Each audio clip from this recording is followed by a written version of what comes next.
Hi, I'm Brandon. I love Lifetime Christmas killer movies. Whoa, I'm Patrick Serrano, and I'm a Lifetime movie expert. I'm Brian, filling in for Dan, who hates these, but I guess I kind of like them. And this is the Take a Lifetime on Coke podcast. Happy New Year. New Year. New Year's you. resolutions. Don't call Ryan it that. Seacrest. Ball dropping. Go. Oh, hi, everybody. hello how are ya? Good. I don't know what Dan's deal is. He's got to be better by now, but He's enjoying semi-retirement. he's just whatever. Yeah. Whatever. He's missing out because today we're talking about Silent Night, Fatal Night, which when I saw this announced, I knew we had to do it because it's just Christmas plus the standard Lifetime. This is what I've been saying that Lifetime should do more of anyway. Like, they definitely should. I don't know how this movie performed for them because it was on Lifetime Movie Network, and I don't, not everybody has that, right? And it's, whatever. But this was a good idea. They should do more of this. And I saw when I was watching it that they were doing something on the Lifetime Movie Network called Sleigh Bells, SLAY. Are there more than just this when it comes to the slasher Christmas? They have. In the past few years, done like one a year, so they just re-air the old ones that they did. I see. So yes, they have a few snowy movies, not necessarily Christmas. Right. And this was barely Christmas. I mean, to the point where I was like, "Are these trees CGI'd in? Was this an afterthought?" Yeah. I think there might be one line about a holiday break or something. Yeah. So. Yes, it's Christmas lights. Christmas lights. That is good. But you know what? The trees and the lights are coming down all around us, and so this is kind of right there with it in that regard. Yes. Patrick, do you have any New Year's resolutions this year that you're going to be kicking off in a couple days? I don't think so. I don't think I do those. You don't think you do those? You don't do trees. Yeah, I don't think I do resolutions. How about anything? Just anything you're going to try to do differently?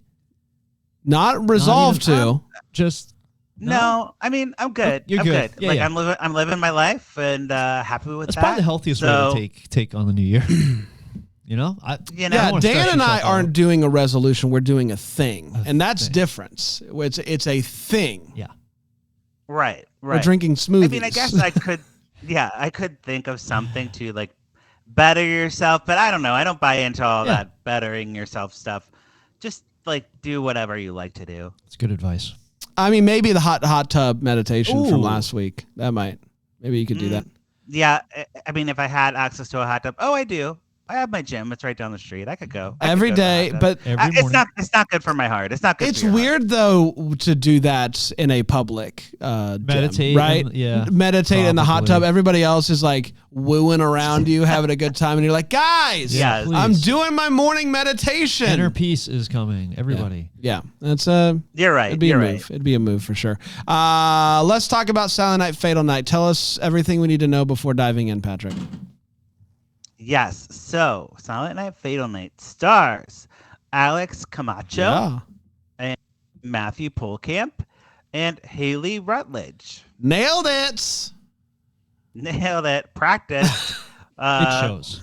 I did look up Matthew Polkamp. I Googled him to see, because I always mess up that name because it just doesn't look like Polkamp, but obviously.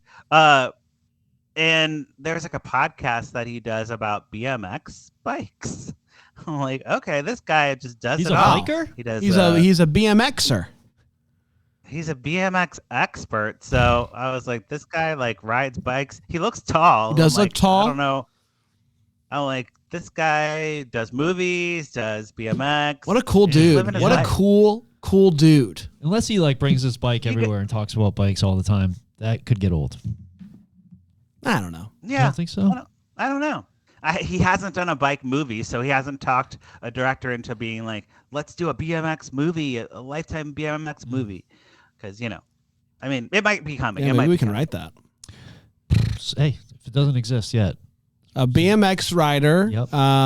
And they come out the next day, and the rider's gone. His bike is still there. Oh, he disappears? We got to find him. The title is BMX Girlfriend. Oh, BMX Ex-Girlfriend. What a great name. Yes. Write that down, Brian. Ex-Girlfriend. Great idea. This is a great idea. Right. TM. Just so everybody's clear. We got it. That's all you have to do There to you go. TM something, I understand. You just have to say TM after it. That's right. Wonderful. All right. So jumping into the movie, now that we've pitched one for Matthew to steal from us, it begins with a redheaded woman. She is creeping around on a stormy night in like the 1940s or something. Like her outfit is crazy. Like she's got like a blouse on and like a bonnet hat, but she has a flashlight. I'm like, I don't understand what's happening. There's electric candles everywhere. You know, I'm like, the timeline's not right. The timeline's not right. A man is chasing her around with a knife. What? And I'm like, oh, and there's like some voiceover. There's like some voiceover. I love voiceover. Yeah. Yeah, it's like narrating the story. And we come to find out it's characters from a popular book called Gideon's Family Reunion by famed author Mallory Dearborn. Yes, now, so Mallory Dearborn is reading the story to like she's at a book reading. Audience. This is a new book. This is but she has a series of Gideon books. Like it's the Gideon family story series. thing. Yeah, sure. Series, yes. Yeah. And they're very popular. Wildly popular? Very popular. I don't know. I mean, enough to where she's like a best-selling author. So, oh yeah, like definitely like it's like R.L. Stein and then Mallory. Yeah, I mean she can't top R.L. You wouldn't even try. No one can. He'll come after it's you. the Stein. Yeah. Which, by the way, Josh, number 24. So she is at this book reading. This is a brand new book, and they're doing a reading followed by a signing. And this is when we meet Michael, who is her book agent. Yep. Very handsome He man. does BMX on the side. They don't get into that, but you can feel you can tell. Yeah, he's got that vibe. He's got the quads. He's got the quads for BMX. Say no more. Yeah. And there's like people in line. There's one girl who looks surprisingly like freaking what's her name? Oh, Natasha Lyonne. Oh yeah. And that's an extra. I was like, Natasha Lyonne's in this movie? What the heck? But it's not her we're focusing on. We're focusing on the other redheaded girl. Who's super pumped. She's like, when she gets done with the reading, she stands up and is like, yeah. And then she's first in line for the autograph. And she's like, I'm your biggest fan, biggest fan. And Mallory's like being kind, but also like is trying to move it along. And Michael is like, you gotta keep going. Like we're not doing this whole thing. But she's like, I host a podcast. I'm an aspiring author. All this stuff. Huh? Yeah. Okay.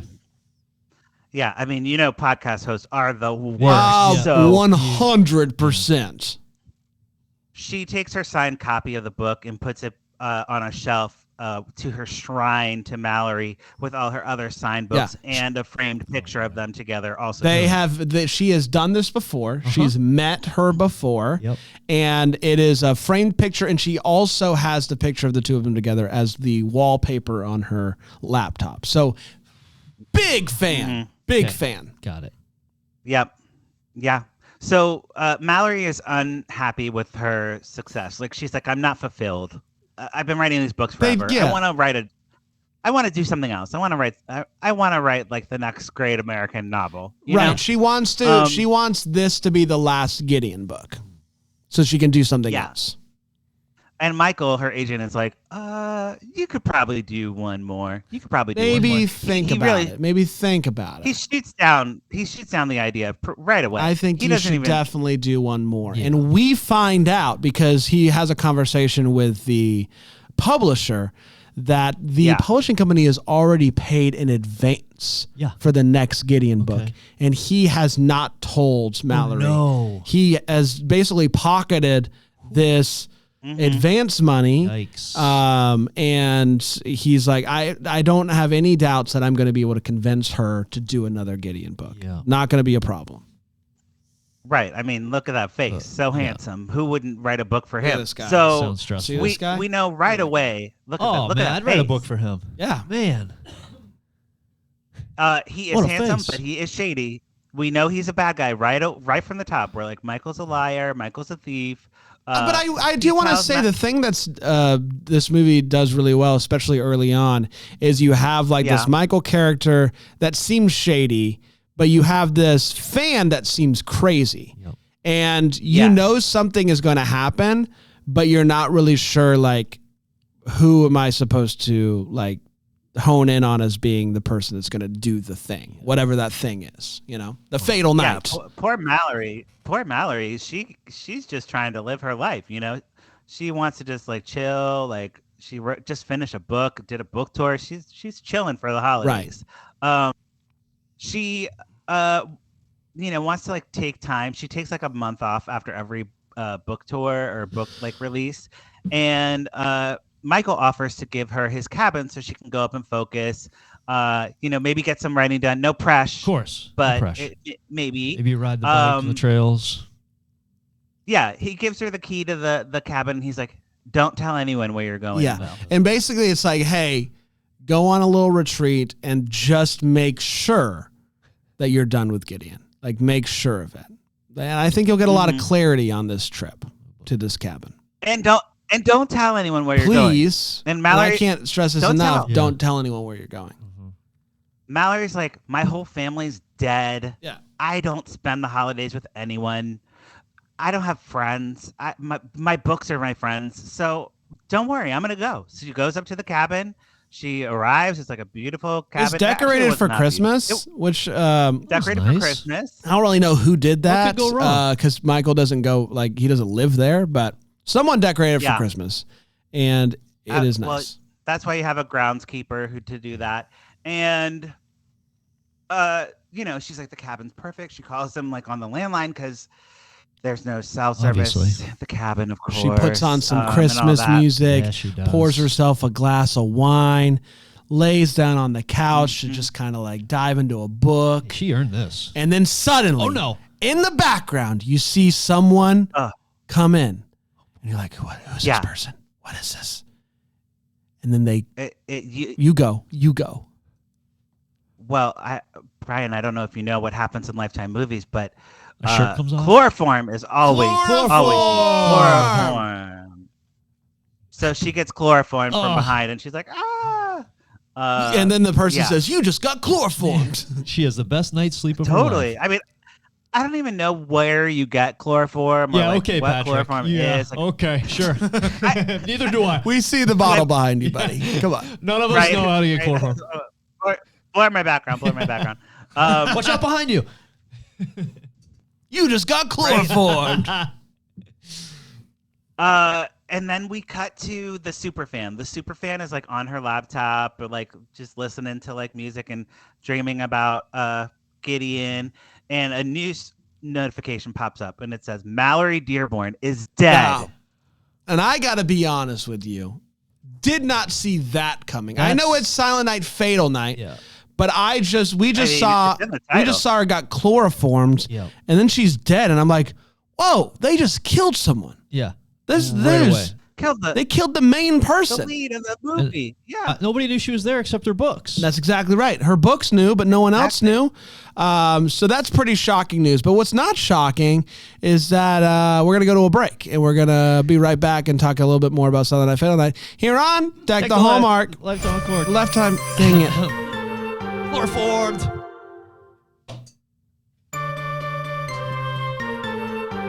You know what catches me by surprise is all the amazing content on Philo. It's phenomenal. That surprises you? Have you looked at it I once? keep being surprised by this stuff. Of course they have the best. So much. Holiday Hub. It's the Holiday Hub. And guess what? January is coming, and it's still just as good. Don't you threaten me with a good time. Philo.tv/DTH. We're talking about Silent Night, Fatal Night. She dead. That is where we are. She dead, and I'm surprised. Yeah, and so is the world. The world is shocked. This famed author, young, beautiful author, dead. Book just came out. She should be riding high. Instead, she's riding low, 6 feet under. 6 feet. Yep. You got chloroform. Michael's watching the story on the news, and they're saying all the sad things. And he proposes a toast. He's like, to Mallory, R.I.P., drinks his little drink. And then he heads downstairs to the basement, and he's just walking in the basement and walking. Nothing weird here. He's walking. No, he's just going to the basement. And then cut to Mallory. She's alive. come on. She's gagged. She's tied up. She's Something got in her to mouth? the bed. Yeah, Of course, yeah. The thing that goes right here Between your that teeth. suddenly makes it Yep. to where you can't make a sound. Hey, Yeah. Hey, why did you chloroform me entirely up?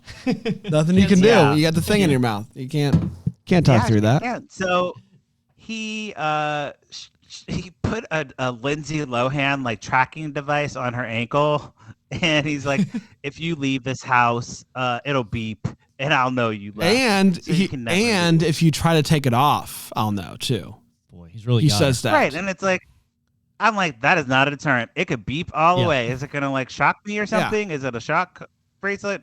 No, it's just I'm gonna Oh, know. I'm just gonna. He's like, I'm going for a bike ride. I'm Don't gonna you move. And here's he But- kind of dives into what he's up to here. He's like, Yeah, he does. I'm gonna need you to write another Gideon book. Mhm. Basically, I think he basically comes clean and is like, we already got the advance.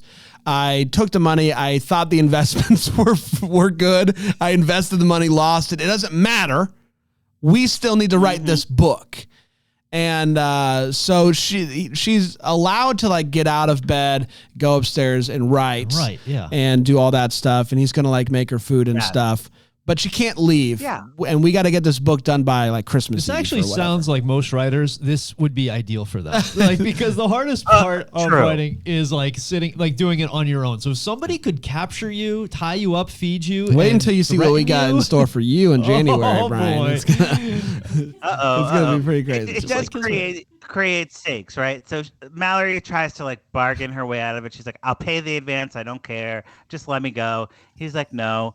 Think of it as a writer's retreat type Yeah. of thing. And he's like, also, by the way, the Wi-Fi's off and the phones have all been Can't even look removed. at Facebook. So You there's can't check anything. This is ideal for a Yeah. writer. yeah, This could not be better. no distractions. Yeah, she is just writing on a laptop with Microsoft Word on there. So Mallory tries to leave, and the bracelet beeps, and she's like, "Oh no, the bracelet beeped. I gotta go back inside." Absolutely. And it's at this point prepared- that that somebody shows up, right? Food delivery? What? The hiker. No, not Not yet. Okay, I'm sorry. Not I'm sorry. yet. I'm sorry. I'm sorry. You go ahead. There's a hiker? We didn't talk about the sandwich that he prepared. Oh, I forgot about the Oh, let's hear sandwich. this. I'm kidding. We can move on to He the does hiker. We make can a move- Is it a sandwich. good looking sandwich? I mean, it's Just normal? It's like bologna yeah, and it's cheese. fine. It gets the job If done. you're hungry, that's probably the best sandwich you ever had. Do you want to get Bologna? kidnapped? Like you are like making I think it. you This do. sounds pretty So good. I have a few allergies you should know about, but other than that, I'm pretty much down for whatever. Brian's like, I don't have to see my kids for days. Kidnap me. No. Oh, How many man, days? Yes. I kid. Yeah, do I? So as he's like making the sandwich, that's when we see like somebody outside the house, and someone knocks on the door. It's this hiker. Always a hiker. Yep. He's lost. He has his backpack. He is like, hey, I was a couple cabins down, but I got turned around and just need to like come in and warm up for a minute. And Michael's like, yeah, come in. I will And say he this guy, grabs a this gun. guy is sus. He's totally sus. Totally sus. Yeah. Yeah. Like it's just not something that I would do. Like I wouldn't be like, yeah, I'm a little bit turned around. You mind if I just come in? And then he starts like poking around at the house. He's like, look at that. What's this? Oh my goodness. So like guy is like all over the place. That's weird. And He wants to use the bathroom. and like, he this is where the dilemma becomes. I don't know. it should become- This is where the dilemma happens because she is in the bathroom, right? That's where he puts her, or in a room next to the bathroom or whatever. And so when he starts to go into the bathroom, he's like, you can't go in there. And then you hear Mallory go, and he's like, what's that? What's that? And so, I mean, do the math. Try to figure out what happens next. You want me to try to figure it Try out? to figure out what happens I think next. he starts. Yeah, He sounds like figure he's it gonna out. poke around a little bit and go in the room and see her. Oh, he murders the Yeah, he gets hiker. murdered. Oh, I thought. Okay, I thought the hiker was like Yeah. gonna take control of the situation. That's a bummer. No. Yeah. The hiker I hate gets that for stabbed Mallory. to death. He stabs him in his cabin. you know, What a mess. Not that I mean. I yeah, know. sounds like a mess. It's not a great. You know what's not a Not a bad great idea writing though, environment. Brian, is this hiker being total sus. Yeah. And when he opens the door and sees Mallory tied up, he's like, well, this is interesting because I was going to tie you up. Oh, and he yeah. ties. And Michael, so then yeah. Michael and Mallory are actually now tied up together. Yeah. An interesting, Right. an interesting Yeah. thought there. For BMX. For BMX, but I don't know. I don't know if we can tie them all together. But the idea of the captor becoming the Cap D with the other Cap Wow. D, and now they have to work together to get out. But he's like, if I do work with her to get out and she gets out, then it's risky. So it's like, what do I do? An interesting idea. Yeah, definitely. Yeah, that's deep. That's very deep. But not what Not happens. what happens here at all. Once again, we're just saying all of our good ideas out loud today. TMO, by the way. I swear, if this case. BMX guy takes this idea, The sheriff shows up because you got to have a sheriff in a Lifetime movie. There was a 911 hang-up call. I don't know who called 911, but it doesn't and matter. I thought for he's sure this cop investigating. was going to die. I thought, so did boy, I, so everyone did I. who's going to knock on this door, he's just going to start killing everybody because you can't. But the cop does poke around. He does hear Mallory. Mallory this time just goes with the knocking, like it's like trying to like make sound that way. And what's his name? The sheriff there? Michael. Michael. Is it Michael? Michael's like, oh man, that's the pipes. Yeah, I'm trying to get it to stop, man. but what can you do? Just the knocking. And the cop's like, yeah, classic pipes. Yeah. And he leaves. gets it. So Hey, he leaves. But the cab, I mean, it's a cabin. So, yeah, there's going to be old issues. pipe noises. So Mallory starts writing about Gideon, the main character, being kidnapped, art imitating life. It starts to really flow. Yeah. She gets halfway through the book. That's pretty good. And she's like really getting it done. She's like, usually when I get halfway through the book, I have a steak dinner and wine. And Michael's like, all right, I can do that for you. He cooks up some steak. Mallory goes to the bathroom, but really she's like crushing pills up and she's going to put it in his wine. found some pills in the bathroom In Ibiza? mirror. Yeah. Oh. Just And I found, get- he just left them laying around for her to grab? Yeah, and I gotta be honest, I don't know if you can just crush up any Any pill old pill. and it will kill you, but whatever this pill was gonna do the job. Lethal? Okay. You gotta do it. So Yeah, they're try. having their steak dinner with their wine. She's like very excited for him to drink the wine. And then we get my favorite scene of the Christmas season ever. Michael takes the wine. He's like, cheers to Gideon and your book. You're doing so great. And she's like, yes, cheers. She drinks her wine. She's like watching him like, He just like goes to his mouth and then pours it on the plate. Sloppy steak. Oh. It's in the sound effect of like the pouring. Sloshing. It's like very like sound effecty. That was a good And sound. I brought a clip apparently. right? Was that wine? And he like poured on he's steak? like, I'm not that dumb. I'm not gonna fall for this. Oh, no. I know you put something in my Well, wine. and I also love, like, pretty smart on his part, because she was trying to figure out a way to get him to leave so that she could put the crushed up pills in his wine. And so she says, I actually like to drink a white wine with my steak. Do we have any white? And he's like, yeah, I got white. So he leaves. No one. And when he comes back and he does the pour it out. Is he pouring wine all over the steak? Pouring again? wine all over the Yeah. steak. That is that sound, yes. All over the plate. all over he the goes, plate. Hilarious. you think I don't know you? You never drink white wine. So Oh. honestly, a pretty bad Yeah. cover for her. Like You she should have can't come up go with. out of your normal routine. If you're notorious Holy cow. red, you can't just all of a sudden Yeah. go with white and No. expect him not to pick up on it. But pretty smart on his part, pretty To dumb pick- on yeah, her part. absolutely. Hey, pouring again? Yes. Yes. Well, yeah, he never stops. So he's like, get back to work. She's like, I need internet to do research. And he's like, no, you can't have that. But she does steal a letter opener like from the desk. He's just leaving all later- sorts of stuff around for her, huh?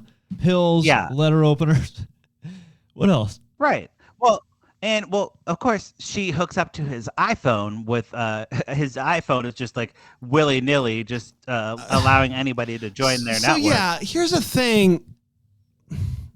I don't know if this is true, But when he's like goes to take a phone call, she's like, yes.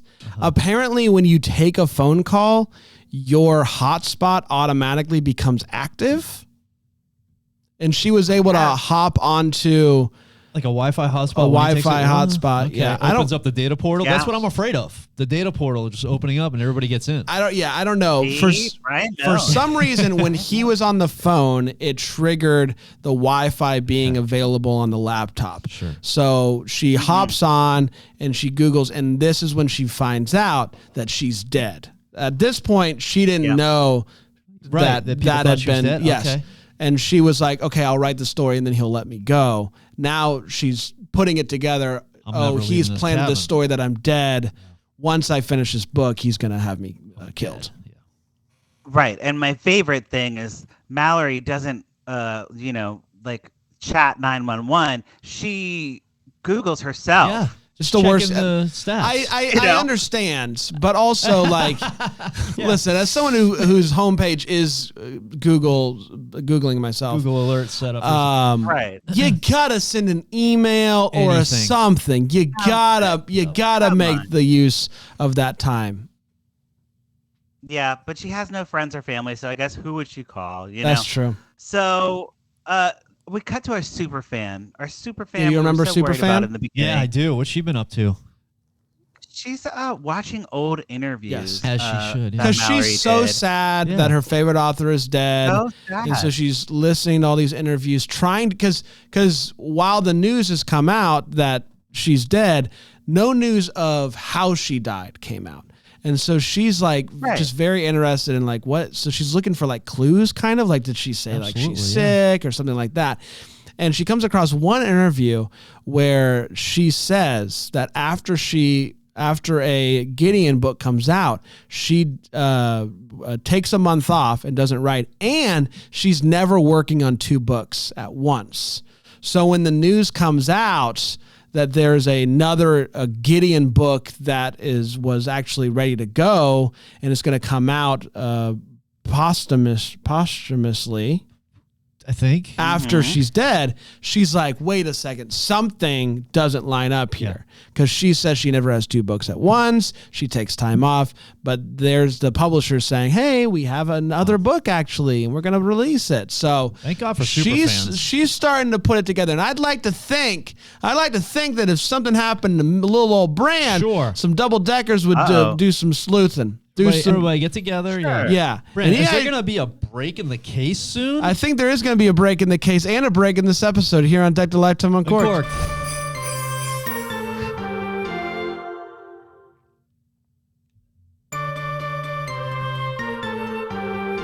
We're back. So Superfan is starting to put some things together. The things aren't quite lining up. Well, and Mallory's not just like at the cabin, writing willy-nilly. She's trying to get out of there. She stabs Michael with that letter opener we talked about. But he stops her and he's like, no, don't stab me. And she's like, I connected to the Wi-Fi and I know you're going to kill me and all this stuff. He's like, oh, no, I'm not going to kill you at the end of this. Just keep writing the book. We could say you faked your own death for like attention. Or like, and then he's like, or we could just like keep putting these out. Like maybe we've actually found 2 books or 3 books. Ooh, yeah. Like who knows how many books we could find. Your hard drive, I mean, it's chock full. So he's basically implying, I mean, I might just keep you writing. Sure. As my little writer. Right. I don't know how many times you could do that before people start going, hold up. Where'd she go? She had 10 books on her hard drive? I don't know. That seems, yeah.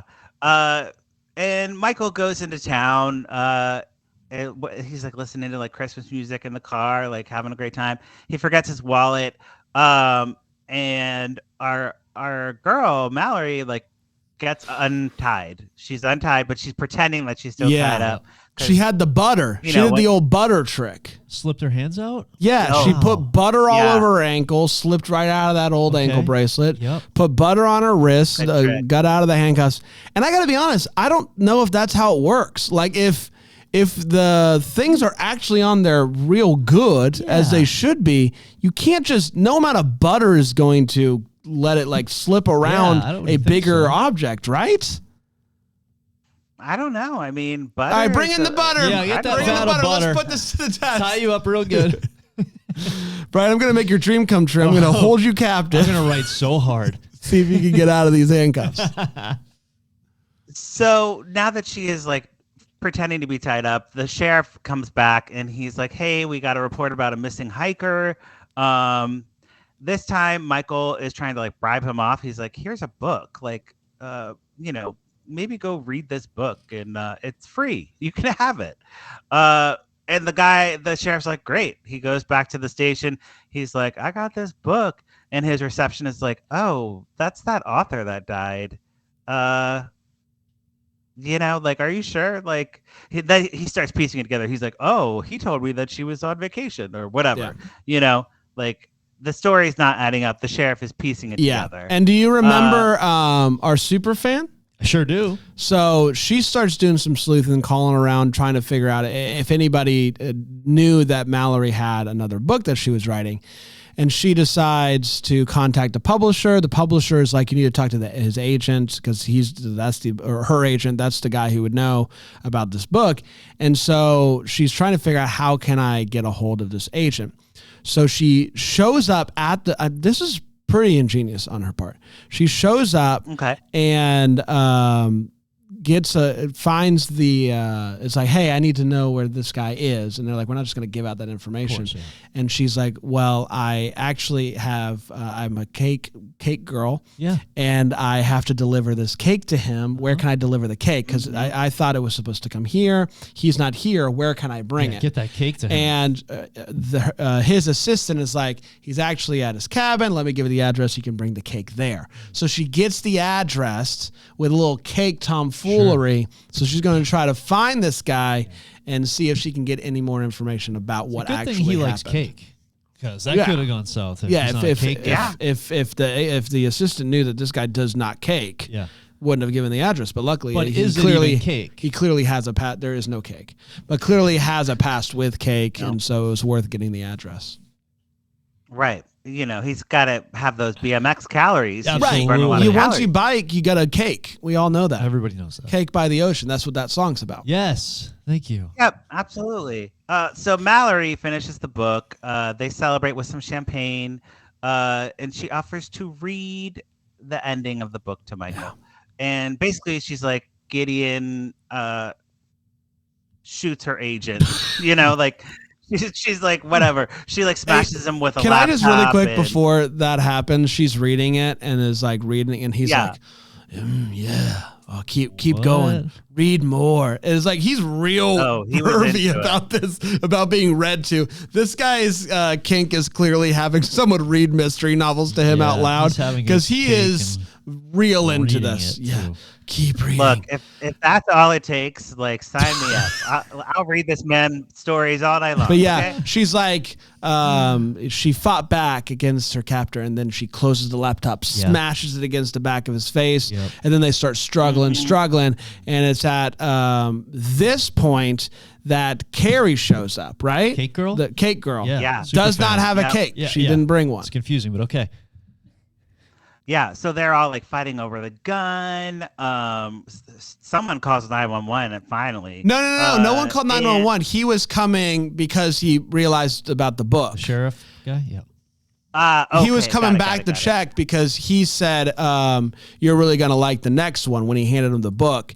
And when the police officer's assistant said, "Oh, she's dead," he's starting to put it together. He's like, "All right, something about this guy and what he said isn't lining up." So he was just going back out there. Yeah. It all happened so fast. This does come to an end pretty quickly. Okay. It's like laptop in the face. Superfan shows up, sheriff shows up, everyone's fighting, and then basically the sheriff arrests Michael. Carrie helps Mallory like stand up, and then we cut to like a year later, and Mallory's latest book, autobiography about being kidnapped. It's a huge success, and Carrie, I thought, was the book agent, but I think actually Carrie is going to continue writing the series because she's like a super fan. Wonderful. She has all her like fanfic stuff that she's been writing for years. So Mallory's just like, just put that in a book. And you can keep the series going. I trust basically you with that. Like, because Carrie saved her life, she gets to write this autobiography with her, and then she's like, hey, I would love to keep Gideon going. And she's like, boom, you saved my life. You can do literally whatever you want to for the rest of your life. And I can't say no. You saved my life. So, and that's the movie. That's Silent Night, Fatal Night. And then cake? No cake. No, they should have had cake at the end, but no cake. So Brian, what are you thinking based on what you haven't seen the movie? Yeah. So pour it up, put a cork in it. What are you feeling? So I don't really like scary movies too much. I don't do great with horror, but this feels more my speed. This feels doable for me. This type of, it doesn't feel like it's super scary, jump scare, anything like that. Terrifying situation though. If you put it in your mind, a biker kidnaps you and you gotta. I kind of like that idea. Like, if you got to write something, somebody strapping you a chair and feeding you and just saying your only job is to write, and you're definitely going to be able to write. That's phenomenal. Mike does this all for money? Is that it? Like, because if she doesn't write the Gideon book, he's going to get sued. So he's already out the money because he made some poor investments. Made some promises and here, then the publisher is like, if you don't get us this, the start of this, like the first draft by Christmas Eve, we're gonna you leave us some crazy stuff. Yeah, I guess. I would say, Brad, let's fire up that wine over steak sound effect. Thank you. Because call me Michael. I'm pouring this one up. Wow. All over sloppy steak style. Yeah. I like the sound of this one. It sounds sloppy like a good time. steak. I thought wine in the steaks. They'll eat the steak. Get the wine like with an it. jus, if you will. I thought the super fan was gonna turn out to be a bad person. I'm glad to hear that it worked out really well for her. Yeah. So that's where I'm at. You know, give it up for your fans. Everyone should have a super fan like that. Absolutely. I'm pouring this all the way up. I love this movie. Cool. The Christmas obviously was just a throw in and didn't really add or subtract from this movie. I thought what this movie did great was how they set it up early on with not being sure who was gonna be the person for the fatal. Like, the fan is so over the top. Like, usually when you have that obsessed fan in Lifetime movies, and you can correct me if I'm wrong, but that's usually a sign that they're gonna do something messed up. Like, when you have somebody as the background of your computer, your laptop screen, you're going to do something weird. Yeah. And they didn't. And it was the agent. And I thought they set that up really nicely. The BMX guy is an excellent bad guy. Like, he was really great. And big fan of this movie. Really enjoyable. I mean, it's that counter programming, right? So, like, we've been in Christmas world for so long that you need a little, I mean, it's not too scary. It's not. So I think it's the perfect amount of suspense, or like I don't know what the genre is, I guess thriller. Sure. And I think cake thriller, they did a good job. Like, if this had come out not at Christmas time, it might have just been like a run-of-the-mill Lifetime movie, but since it's like, Silent Night, Fatal Night, I wish they would have played Silent Night at some point. For sure. Or for sure. Nice. Missed opportunity. For me, I don't watch as many as these as you do, but like, of the ones that I've seen this year, this one was my favorite of the Lifetime movies I've seen, aside from like The Hammer in January. Like, that is, but that's its own thing. And Buried in Barstow. Like, those I feel like were like elevated, not your standard Lifetime flick. Yes. Of the traditional Lifetime format, I thought this one was great. Yeah, no, they did a great job. I'm definitely pouring it up as well, especially for that steak scene. There it is. If you haven't seen it, it's on my Instagram, so check that out, because I definitely clipped that right away. I was like, this will live forever in my brain. And my Instagram. You know what? Your New Year's resolution should be to do that at some point. Like, to be out at dinner with some friends and and just be like, all right, this is going to be the night that I do this. I'm not going to tell anybody. I'm going to order the steak. I'm going to order the wine, and I'm going to wait until somebody says something. And I'm just going to right all over that steak. Yeah. Okay. That's a good one. That's a good resolution. That's good. That's good. Well, we did it, everybody. Congratulations. What a wonderful 2023 it's been. So many fun movies, so many fun lifetimes. And I think we're going to do more of it in 2024. I think we got a lot of good stuff going on. But until next year, may we be the first to wish you a Merry Christmas. Deck the Hallmark is a Bramble Jam podcast. It's produced by Aaron Shea. For more information on Deck the Hallmark, you can go to deckthehallmark.com. For more information on the Deck the Hallmark family, you can go to bramblejamplus.com. Deck the Hallmark is presented by Philo TV. For a free trial of Philo, go to philo.tv/DTH.